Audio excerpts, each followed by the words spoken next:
Nari Rashtrasya Akshi Asti. Woman is the eye of the nation. With this quote, I am Satyapriya Dwivedi, student of University of Allahabad. Welcome you all to our channel Graduate Yourself. Today our topic is position of women in ancient India. In this pandemic time, our channel Graduate Yourself is working for the students who are stuck in their homes without their notes or books. So we are trying to help those students who are unable to study and the exams are on their head. I will use English and Hindi in my lecture, but for you it is important to stay with me till the end of the lecture, because the lecture which I am going to teach you today is very much important, and I promise this lecture will help you to tackle the myths of the society, because this lecture will give you an idea about the position of women in ancient India. Point I am going to cover in this topic are long back to Palaeolithic Age, Son Valley and Belan Valley. The second point is back to Harappa. Third point, a commentary of Manu. Fourth point, a commentary of Vedic text. Fifth point is hobbies of women in history. Sixth point, education of women. Seventh point, women in sculptures. Eighth point, main duties of women. Ninth point, a commentary of Arthashastra. 10th point, social circumstances. 11th point, introduction of Sati. 12th point, is Sati a crime or matter of interest?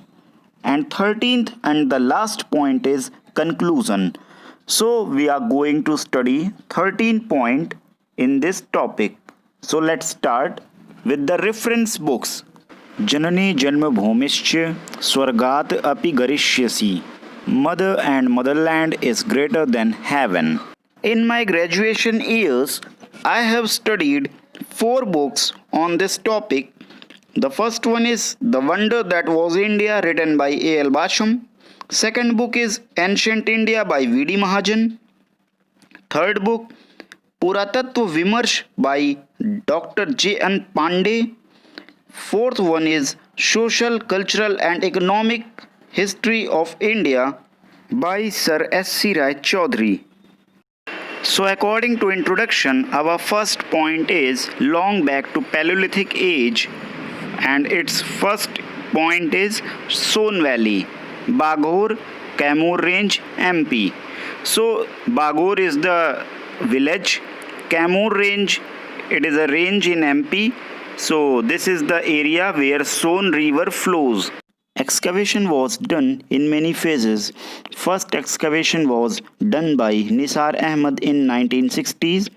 Second excavation by G.R. Sharma, University of Allahabad in 1975. Third excavation was done by Professor J. Deshmund Clark of University of California, Berkeley, and Professor G.R. Sharma of University of Allahabad in 1980 and 1982. The site was again reopened by the scholars named J.M. Kenoyer.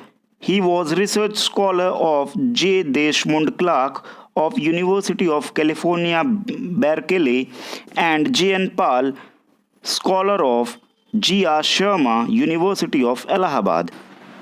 Indo-US team of archaeologists working in the Son Valley in Madhya Pradesh, Siddhi district, found a rough circular platform of sandstone rubble about 85 cm in diameter. Ferruginous stone which had concentric triangular striations attached to it. The fragment stood out from the rest of the circle's stones because of its unusual colors, ranging from a light yellowish red to a dark reddish brown in alternating belts. So the first topic, long back to Palaeolithic Age. Son valley का हम excavation की बात कर रहे हैं। तो यहाँ सोन valley के एक्सकेवेशन में बहुत सारे फेजेस में एक्सकेवेशंस हुए। पहला है निसार अहमद जी ने एक्सकेवेशन किया था 1960 में। सेकंड फेज के एक्सकेवेशन के हेड थे professor G R Sharma, former head of department of ancient history, culture and archaeology, university of Allahabad. तो उनके अंडर में एक टीम का गठन हुआ था जो कि एक्सकेवेशन वहाँ पे की थी 1975 में। Professor J Desmond Clark of university of California Berkeley ये और इनके साथ G R Sharma university of Allahabad, ये दोनों ने मिल के संयुक्त रूप से एक एक्सकेवेशन किया था। उस एक्सकेवेशन में ही एक ऐसी चीज़ मिली इनको कि इन्होंने आगे अपना रिसर्च, इनके जो जूनियर स्कॉलर्स थे उन्होंने कंटिन्यू रखा था और उनके नाम हैं J M. Kenoyer and J N. Pal. So यहाँ पे अभी भी यूएस और इंडिया की टीम मिलके, आर्कियोलॉजिस्ट की टीम मिलके रिसर्च कर रही है अपनी। बाय द वे, जो एक्सकेवेशन में चीज़ मिली जिसकी वजह से इतना ज़्यादा ये हाईलाइट हुआ, वो है एक प्लेटफॉर्म मिला और स्टोन के 3 टुकड़े मिले, जिसको बाद में जब जॉइंट किया एक्सकेवेटर्स ने तो एक प्राचीन देवी की प्रतिमा मिली।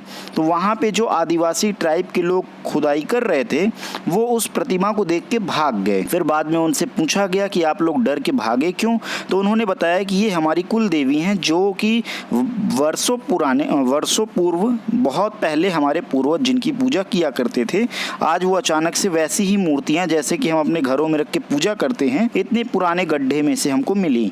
तो इस तरीके से हमको पता चलता है कि हज़ारों साल पहले भी देवी की पूजा हुआ करती थी। और इससे हम कह सकते हैं कि जो वुमेन्स की कंडीशन थी इंडिया में, हम इस स्टोरी से इसको रिलेट कर सकते हैं और इसीलिए मैंने ये स्टोरी आप लोगों से यहाँ पे डिस्कस की। जैसा कि आप फिगर में देख रहे होंगे, ये वही 3 टुकड़े हैं पत्थर के जिनको जोड़ा गया तो एक देवी की प्रतिमा मिली जिनको वहाँ के ट्राइबल लोग पूजते थे। इन 3 पत्थरों को ट्रायंगुलर श्राइन कहा जाता है। अलग अलग जगहों पे इनका अलग अलग नाम पता चला है। जैसे कराई नामक जगह पे इनको कराई माई बोला जाता है और बहुत सारे ट्राइबल इनको अंगारा देवी बोलते हैं और जो कोल ट्राइब के लोग हैं इनको कालिका माई बोलते हैं। सो जो लोकल डाइटी की वर्शिप है या फीमेल फिगर्स की वर्शिप है, उसका पहला एविडेंस हमको सोन वैली से मिलता है, सोन वैली का बागोर रीजन। सो ऐसे 1 वर्ड टाइप क्वेश्चन किसी भी कॉम्पिटिटिव एग्जाम्स में, इवन यूपीएससी में भी पूछ सकता है, तो आप इसको प्रिपेयर कर सकते हैं। Now the second portion of the Palaeolithic age, Belan valley. Excavation done by again professor G R Sharma, University of Allahabad. Excavation of Belan Valley were carried out in several phases.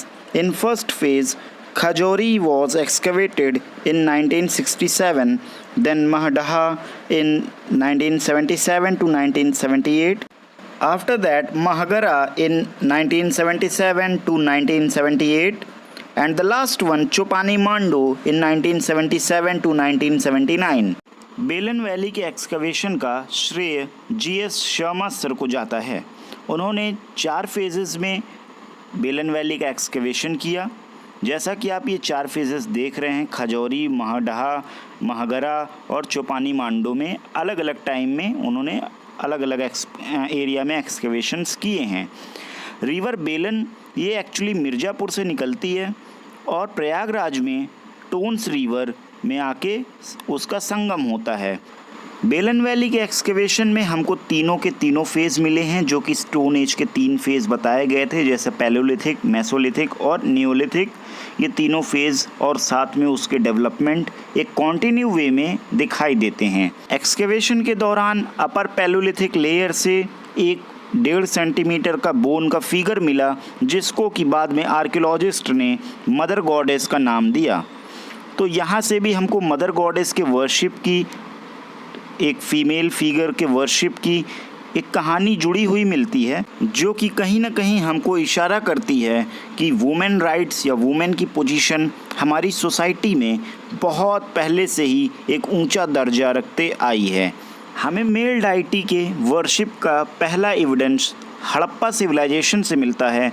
शायद कहीं ना कहीं मेल का dominance बढ़ा होगा society में, क्योंकि trade और कॉमर्स बढ़ा उस टाइम, तो कहीं ना कहीं उसकी वजह से मेल के डोमिनेंस की भी बात बढ़ी होगी और इक्वालिटी की बात आई होगी, जिसकी वजह से मेल और फीमेल दोनों डाइटी हमको हड़प्पा सिविलाइजेशन में देखने को मिलते हैं। मगर उससे पहले जो ट्राइबल सोसाइटीज़ रही हैं या हड़प्पा सिविलाइजेशन के बाद भी जो ट्राइबल सोसाइटीज़ रही हैं उनमें फ़ीमेल डोमिनेंस ही रहा है। इसी वजह से वहाँ पे फ़ीमेल फिगर्स की या फ़ीमेल की वर्शिप की इम्पोर्टेंस हमेशा से बनी रही है। इवन आज के भी सोसाइटी में जो ट्राइबल लोग हैं वो वुमेन्स की रिस्पेक्ट मॉडर्न सोसाइटी के कंपैरिजन में बहुत ज़्यादा करते हैं। So now let's move forward to know the position of women in Harappan civilization. So as we all know, in society, women had equal position as men in Harappan civilization. So जो society में position थी man की और women की वो बराबर पे मानी जाती है हड़प्पा सिविलाइजेशन में। Women were fond of wearing jewelleries, makeup etcetera, which means women were free to do whatever they wanted to do. Harappa civilisation में महिला और पुरुष दोनों ही ज्वेलरीज पहनने का शौक़ रखते थे, सजने संवरने का शौक़ रखते थे। तो इस तरीके से भी हम समझ सकते हैं कि दोनों में इक्वलिटी होल्ड होती थी। पर अगर हम ये देखें वुमेन्स की रिस्पेक्ट से कि अगर वुमेन्स ज्वेलरी पहन रही हैं, मेकअप कर रही हैं, तो इसका मतलब ये भी है कि उनको उतनी आज़ादी मिली हुई है जितनी कि आम तौर पे एक पुरुष को एक समाज में मिलती है। A bronze image of naked dancing girl is an example that women could show their art. तो ये जो नेकेड डांसिंग गर्ल है ये एक बहुत ही बेहतरीन एग्जाम्पल है कि महिलाएं उस समय नाच, गायन आदि किया करती होंगी और मनोरंजन के साधन के रूप में भी अपनी कला को स्वतंत्र रूप से प्रदर्शित कर सकने की आज़ादी उनको मिली होगी। Let's discuss about the next point, which shows her talent in the field of marketing or business. A woman played important role in pottery making and designing. Just like a man, a woman helped her husband for making potteries and designing the potteries. महिलाएं पुरुषों की मदद करने के लिए अर्थात अपने पतियों की मदद करने के लिए मृद भांडों को बनाया करती थीं और उसमें कलाकृतियाँ भी किया करती थीं, जिससे कि वह देखने में अच्छा लगे तथा खरीदारों को आकर्षित करे। Female figurines and worship of mother goddess, goddess of fertility and Unis, female reproductive part, showed the value and importance of women in that contemporary time. सबसे पहली बात तो ये है कि जब भी आप हिस्ट्री को देखेंगे तो आप उसको कंटेम्प्रेरी टाइम के अकॉर्डिंग देखेंगे। आप उस टाइम को अपने टाइम से रिलेट करके देखते हैं।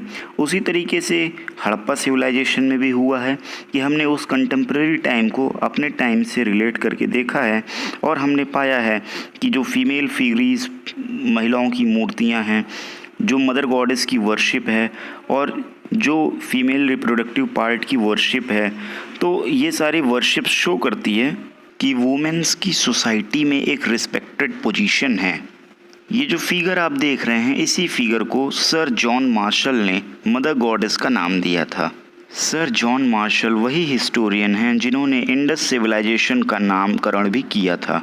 As a historian Indus civilisation के एक्सकेवेशन में सर जॉन मार्शल का बहुत बड़ा रोल था। Now move forward to know what Manu has said about women's. यत्र नार्यस्य पूज्यन्ते रमन्ते तत्र देवता, यत्र तास्तु न पूज्यन्ते सर्वस्तत्राः फलाः क्रियाः.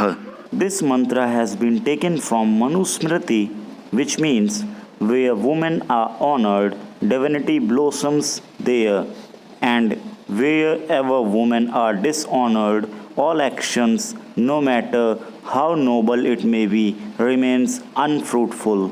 Manu, who was no advocate of the rights of women, added again, if husband abandoned the wife without sufficient honor in which the wife was held during the Vedic age is evident from the fact that she was considered the half that completed the husband. No religious rites or rituals performed without wife.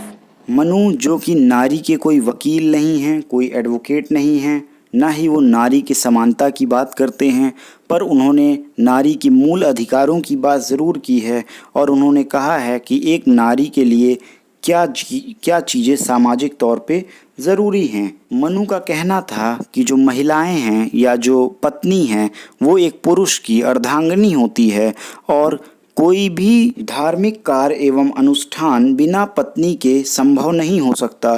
Just like example कि अभी आपने रामायण देखा होगा अगर, तो उसमें last में लगभग जब राम जी अश्वमेध यज्ञ करवाते हैं और सीता जी वन में रहती हैं, महर्षि वशिष्ठ कहते हैं राम जी से कि बिना पत्नी के अर्थात बिना सीता के आपका अश्वमेध यज्ञ होना संभव वाली बात नहीं है। तो फिर राम जी उसका हल पूछते हैं, तो ये कहा जाता है कि आप सोने की एक मूर्ति बनवाइए जो सीता के जैसे दिखती हो और उसको आप अपने बगल में रखकर उसके साथ अश्वमेध यज्ञ का अनुष्ठान कीजिए।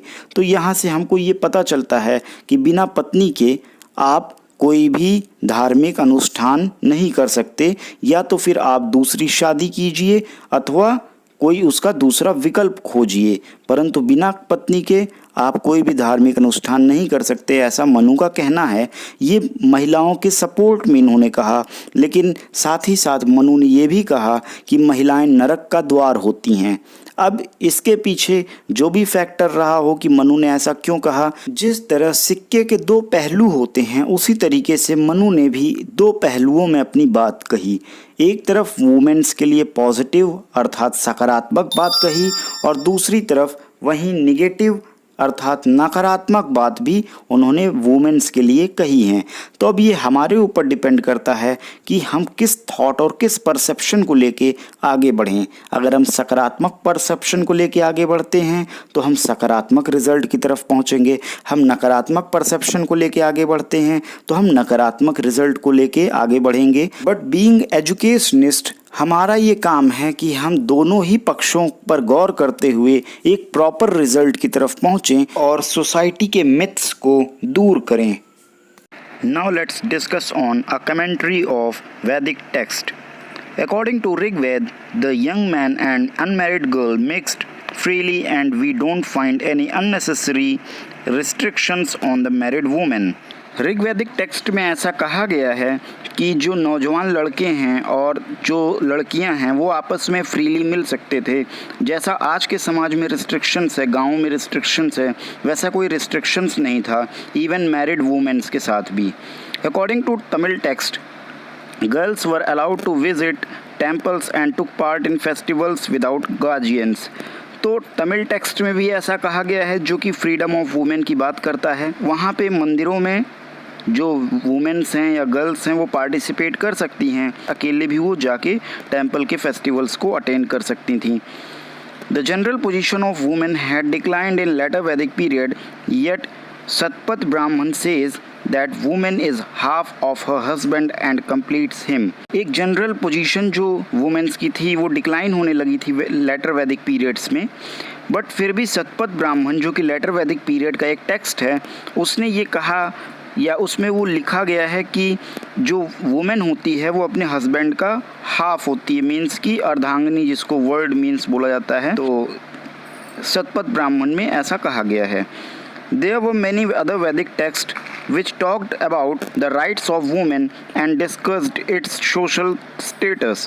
और बहुत सारे वैदिक टेक्स्ट हैं जहाँ पे वुमेन्स की राइट की और सोशल स्टेटस की बात की गई है।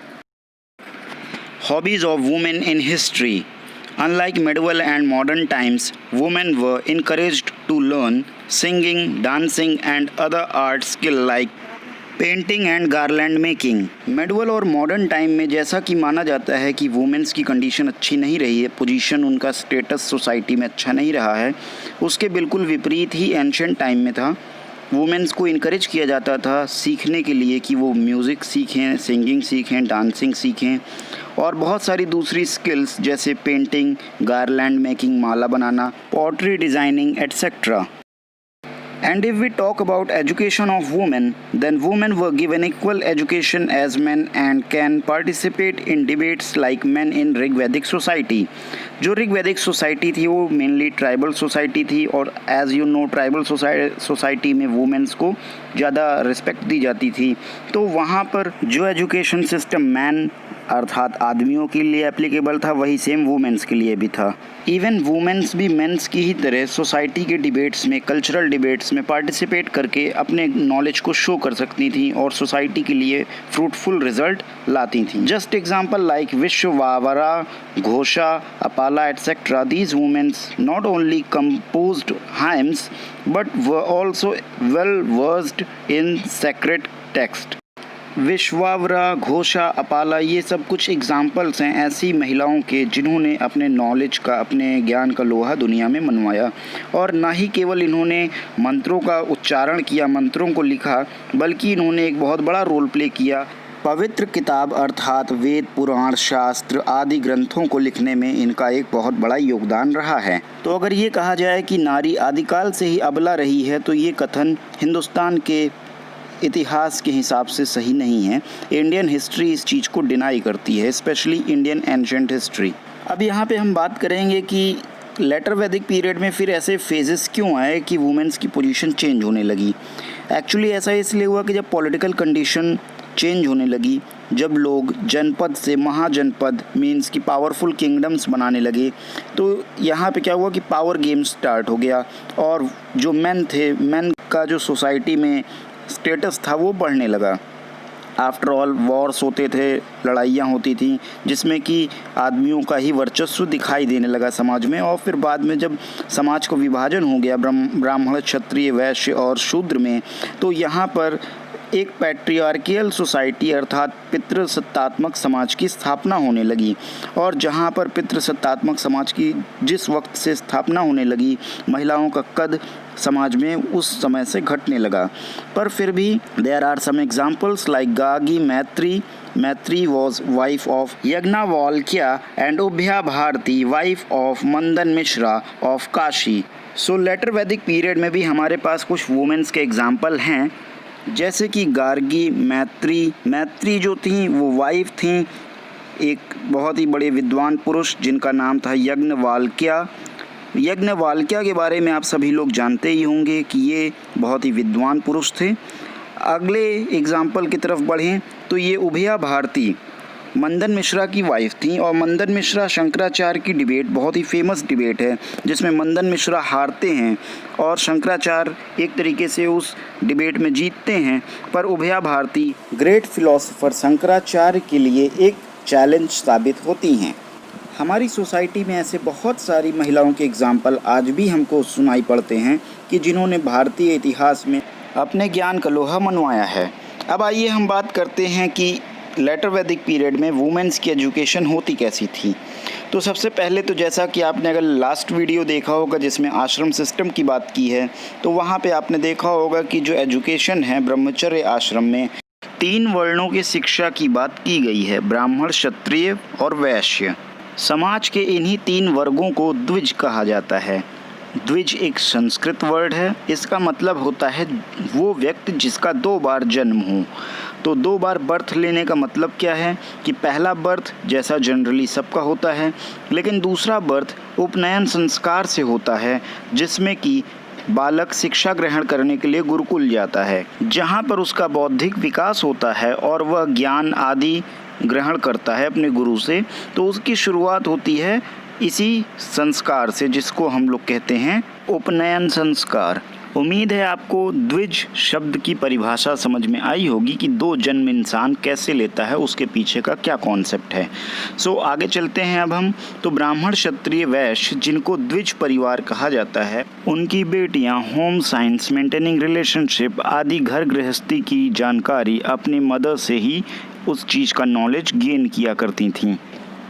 पितृसत्तात्मक समाज होने की वजह से महिलाओं को पब्लिक डिबेट्स में भी पार्टिसिपेट करने से रोका जाने लगा था. बिफोर स्टार्टिंग द टॉपिक, मेरा आपसे क्वेश्चन है कि क्या आप इंडिया के दो स्कूल ऑफ आर्ट्स के बारे में जानते हैं? आप कमेंट सेक्शन में उन दोनों के नाम लिख के बताइएगा। Now focus on the sculptures, the figures which are given below. The first sculpture is from Bharuch and the second one is from Sanchi. The sculpture of Bharut and Sanchi showed wealthy ladies naked to the waist, leaning to the balconies and watching the procession. ये जो दो figure हैं, इसी तरीके से सांची, भरूच या आदि जगहों पे बहुत सारे स्कल्पचर्स हैं जो कि वुमेन्स की पोजीशन को और उनके स्टेटस को शो करता है। बट जनरली जो हमको वहाँ से मिला है वो ये है कि वेल्दी वुमेन्स या वेल्दी लेडीज़ दिखाई गई हैं और जो कि नेकेड हैं वेस्ट तक, मतलब कमर तक, और अपने अपने घरों की बैल्कनी से निकल कर झुक कर प्रोसेशन मीन्स जुलूस को देख रही हैं। Scantily dressed women in the company of man worshipping the Bodhi tree. Scantily dressed means कम कपड़े पहने हुए जो औरतें थीं वो आदमियों के समूह में बोधि ट्री की पूजा कर रही हैं। बोधि ट्री जो कि बोध गया में है, जिसके नीचे भगवान बुद्ध को आत्मज्ञान प्राप्त हुआ था, उसको बोधि ट्री कहते हैं। तो उसकी पूजा ये वुमेन्स कर रही हैं। तो इन स्कल्पचर को देखने से पता चलता है कि जो वुमेन्स थीं उनको कहीं ना कहीं इतनी इंडिपेंडेंस मिली हुई थी कि वो अपने क्लॉथ के साइज़ को, क्लॉथ को डिसाइड कर सकती थी कि उनको कैसे कपड़े पहनने हैं। पुरुषों के साथ मंदिरों में पूजा करना आदि बहुत सारी आज़ादियाँ मिली हुई थीं। पहनावे तथा साज सज्जा में संपन्नता का भाव प्रकट होता है। सामाजिक स्तर पे तथा महिलाओं की स्थिति के लिए हम मूर्तियों को भी देखकर उस समय के समाज की स्थिति का अनुमान लगा सकते हैं। Are you interested to know the main duties of women in ancient India? Here are the some points. Took care of children is primary work of women, as you know. Woman took care of her children's. Woman took care of her husband.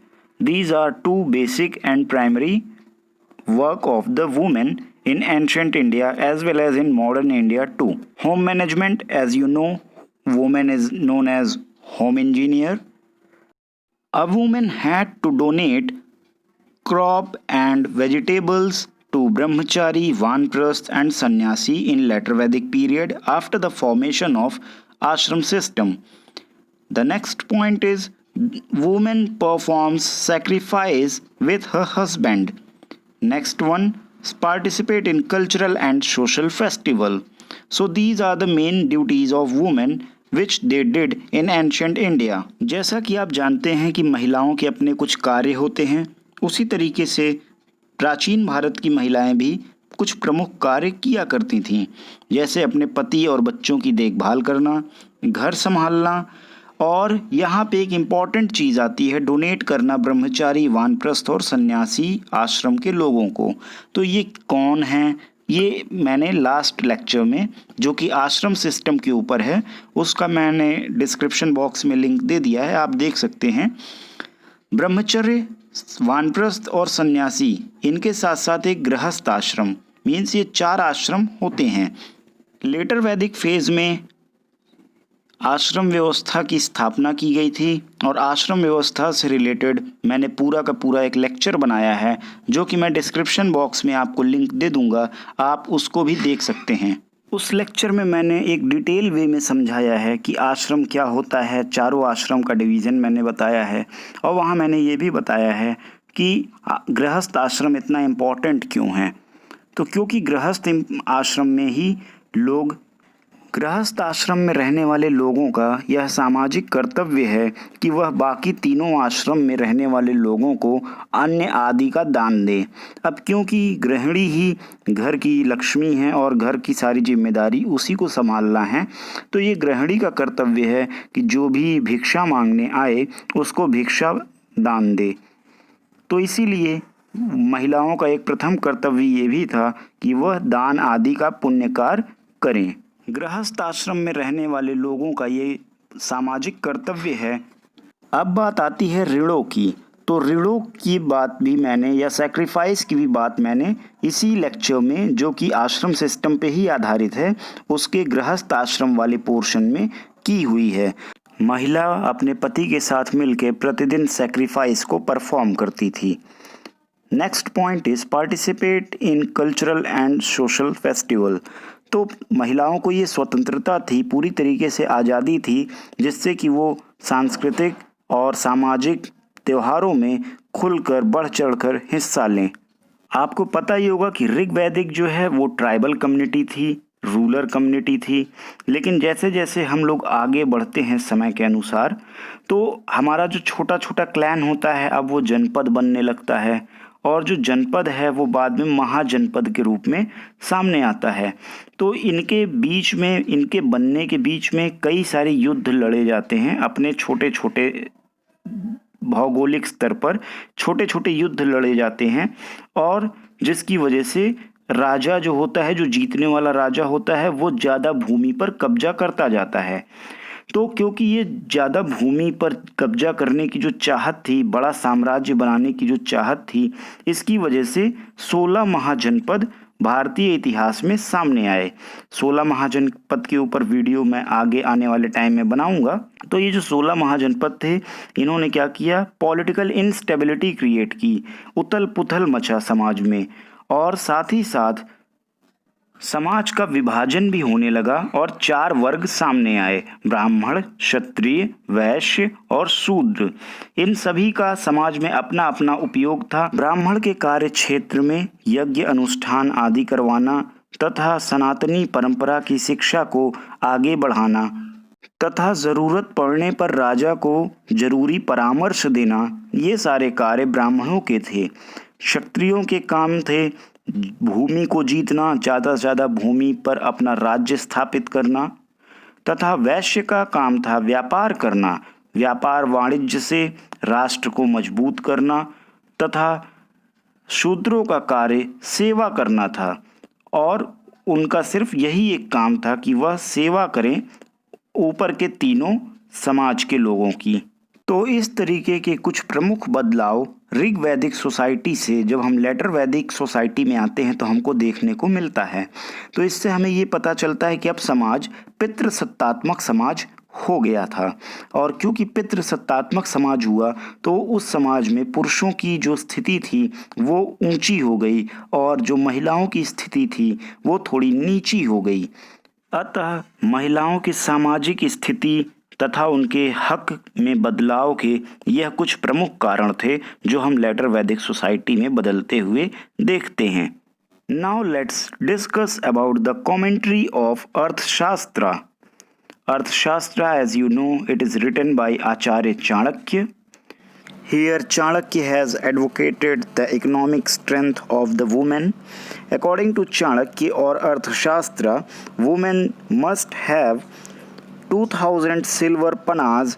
Panas was the currency of ancient India. You should note this point for your competitive purpose. The amount in excess of this limit were held by her husband as a trust on behalf of the wife.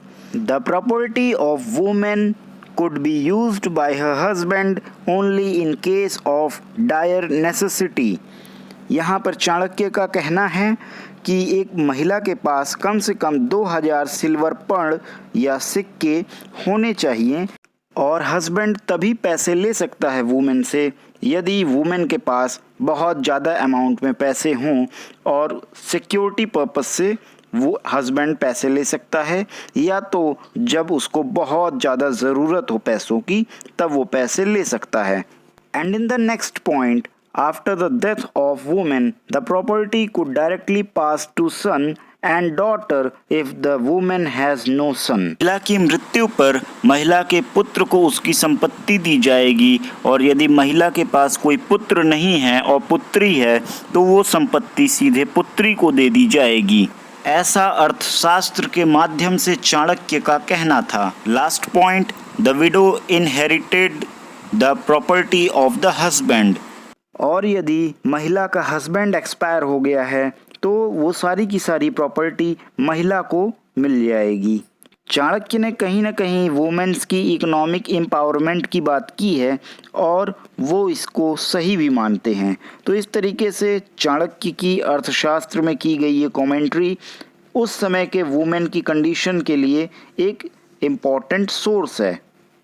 Now let's discuss social circumstances. Girls were married after attainment of maturity. Monogamy was usual and polygamy was practiced among ruling and chiefs.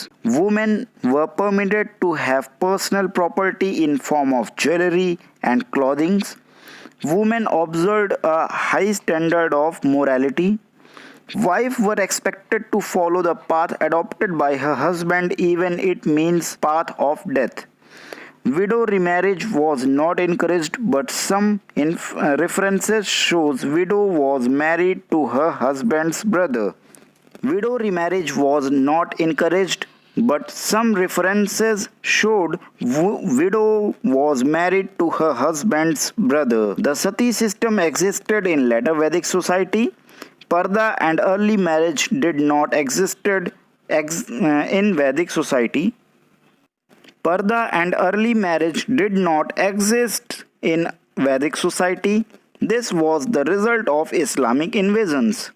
जब लड़की mature हो जाती थी तब उसकी शादी होती थी और मोनोगैमी मीन्स कि एक ही विवाह मीन्स एक ही पत्नी का विवाह माना जाता था। मगर जो राजा और मुखिया लोग थे वो बहुविवाह करते थे। बहुविवाह मतलब बहुत सारी शादियाँ। जो वुमेन्स होती थीं उनकी अपनी पर्सनल प्रॉपर्टी होती थी ज्वेलरी के फॉर्म में, कपड़ों के रूप में। वुमेन एक हाई मोरालिटी स्टैंडर्ड के रूप में मानी जाती थी, मीन्स कि स्त्रियों को घर की इज्जत या लक्ष्मी कहा जाता था। और पत्नी का ये कर्तव्य होता था कि वह अपने पति के द्वारा बताए गए रास्तों पे चले, चाहे वह रास्ता मौत की ही तरफ क्यों न जाता हो। विडो रीमैरिज उस समय इनकरेज नहीं की गई थी, अर्थात वह बहुत ही मात्रा में बहुत ज़्यादा सामाजिक स्तर पर प्रचलित नहीं थी। पर बहुत सारे एग्जाम्पल्स ऐसे मिलते हैं हमको जहां पर एक विधवा की शादी उसके पति के छोटे भाई से करवा दी जाती है। सती सिस्टम लेटर वैदिक पीरियड में आया, पर जो पर्दा सिस्टम था और जो बाल विवाह ये इस्लामिक इन्वेजन के बाद हमारे समाज में प्रचलित हुआ। इससे पहले यह प्रचलित नहीं था। In this slide we are going to discuss about सती।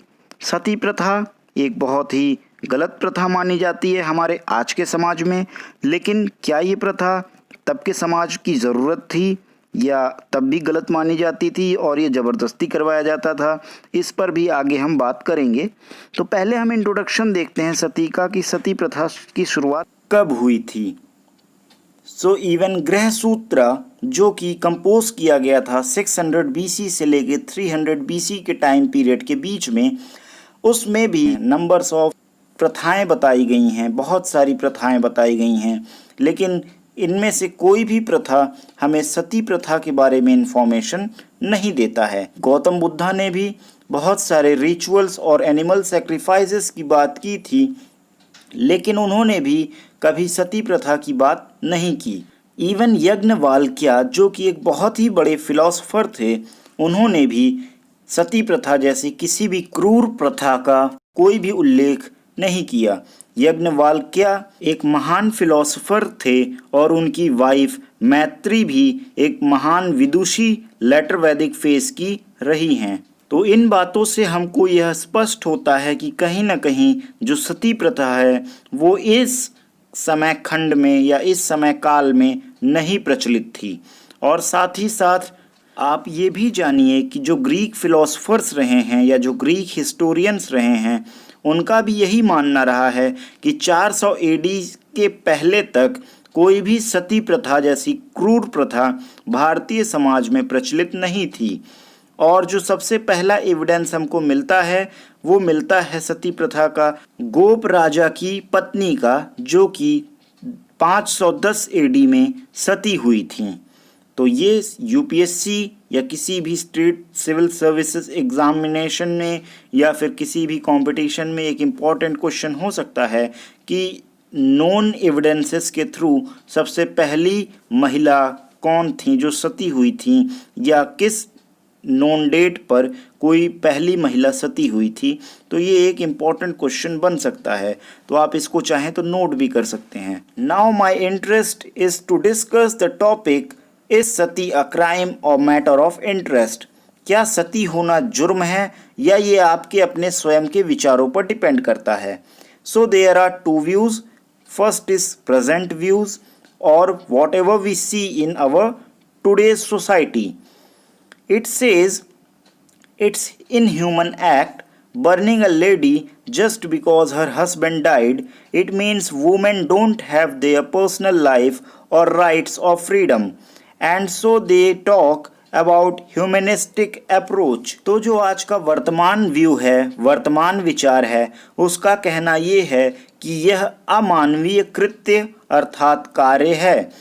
किसी भी महिला को केवल इसलिए जला देना या मार देना कि उसका हस्बैंड मर चुका है, इसका मतलब तो ये हुआ कि उस महिला को अपने ही जीवन को जीने की स्वतंत्रता नहीं है, अधिकार नहीं है, और हम उसके अधिकारों का, स्वतंत्रता के अधिकारों का हनन करते हैं, मानवता के अधिकारों का हनन करते हैं।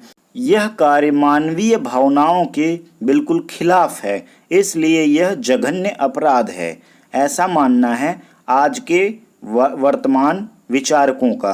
पर यहीं पर कुछ विचारक ऐसे भी हैं जो उस तत्कालीन समाज की बात करते हैं, और उनके कंटेम्प्रेरी व्यू को हम देखने जा रहे हैं। इन letter Vedic period women had their own choice, but on basis of divine approach they had decided that for woman her husband is her ultimate protector, and without her husband a woman don't have her personal existence. But still, if a woman wanted to live her life, then there were various rules for her and she would get property of her husband. वो historians जो history को contemporary view से देखते हैं, उस तत्कालीन समाज के हिसाब से इतिहास का वर्णन करते हैं जिस समाज की ये बात है। तो जैसे कि लेटर वैदिक सोसाइटी की बात है, तो उनका मानना है कि औरतों के पास दो चॉइस होते थे। जो विधवा औरतें थीं उनके पास दो चॉइस होते थे, क्योंकि वह समाज डिवाइन सोसाइटी से बिलोंग करता था। मीन्स वो कि वहाँ पे पति को ईश्वर माना जाता था। तो औरतों के पास दो चॉइस थे, या तो वो पति के जीवन के साथ ही अपने जीवन को समाप्त मान सकती थीं, और दूसरे लोक में जाके पति के साथ अपना जीवन व्यतीत कर सकती थीं, क्योंकि एक डिविनिटी या ईश्वरवाद की परिकल्पना उस समाज में प्रभावी थी। तो उस वजह से या तो सती हो सकती थी वो, या तो फिर अपना जीवन, एकांकी जीवन जो कि विधवा आश्रम में बिताया जा सकता था, या फिर अपने बच्चों के साथ। क्योंकि आचार्य चाणक्य ने अर्थशास्त्र के माध्यम से बताया था, और जैसा कि अभी हमने थोड़ी देर पहले इस पर डिस्कस किया है, कि विधवा को उसके पति की संपत्ति दे दी जाती थी। तो इसका आशय यह भी है कि विधवा यदि चाहे तो अपना जीवन जी सकती थी। आइए अब हम एक एग्जाम्पल के थ्रू कंटेम्प्रेरी हिस्टोरियंस की बात को समझने की कोशिश करते हैं। आप सभी ने एक कविता पढ़ी होगी जिसमें कहा गया है कि तीर्थराज चित्तौड़ देखने को मेरी आंखें प्यासी। ये एक कविता की लाइन है, मुझे वो एग्जैक्ट कविता तो नहीं याद है, बट उसका मतलब यही है कि जो कवि है वो चित्तौड़गढ़ को तीर्थों का राजा मानता है, क्योंकि उसी चित्तौड़गढ़ में बहुत सारी औरतों ने जौहर किया था। उसमें उस चित्तौड़गढ़ के किले की महारानी भी शामिल थीं। अर्थात कि जब विदेशी आक्रांताओं से हार गए थे उनके सेनानी, उनके राजा, तो महिलाओं ने अपनी आबरू तथा सम्मान की रक्षा के लिए तथा अपने पतियों की वीर शहादत को सलाम करते हुए, स्वयं को विदेशी आक्रांताओं के हवाले न करते हुए, अपनी अस्मिता को बचाते हुए महिलाओं ने रानियों महारानियों समेत अग्निशाला में कूदकर जौहर कर लिया। तो यहाँ से हमें क्या पता चलता है कि ये सब भी सती हो गईं और स्वयं को विदेशी आक्रांताओं के हाथ लगने से बचाया, और इन्होंने इस चॉइस को ज़्यादा बेटर समझा कि वह जीने के बजाय मरना पसंद करेंगी। तो कहीं न कहीं ये सती होना प्राचीन भारतीय समाज के विचार थे और हम इनको बिल्कुल भी गलत नहीं ठहरा सकते हैं, क्योंकि उस समाज की क्या विचारधारा थी उसके हिसाब से हमें फैसले करने होंगे कि क्या वो सही था या गलत था। यदि वह उस समाज में गलत होता तो कहीं ना कहीं क्रांति या आंदोलन होता और इसका विरोध भी होता, पर नहीं हुआ। तो या तो हमारे पास इसका प्रॉपर एविडेंस नहीं है, और अगर एविडेंसेस हैं तो उसमें हमें विद्रोह की या विरोध की कहीं भी भावना नहीं झलकती है। तो इसलिए हम तो ये बिल्कुल नहीं कह सकते आज यहाँ बैठकर कि प्राचीन भारतीय समाज में सती प्रथा एक जघन्य अपराध था, क्योंकि ये खुद महिलाओं के ऊपर भी, उनके भक्ति भाव के ऊपर भी डिपेंड करता था कि वह आगे जीवन जीना चाहती हैं या फिर पति की अस्थियों के साथ ही स्वयं को भी भस्म कर देना चाहती हैं। पर आज का समाज ईश्वरवाद पर नहीं बल्कि मानवीय मूल्यों के आधार पर चल रहा है। अतः मानवीय मूल्यों में और उनके अधिकारों की बात की जाए तो यह बिल्कुल भी उचित नहीं होगा कि हम किसी को यह कह दें कि आपको जीने का हक नहीं क्योंकि आपका पति मर चुका है।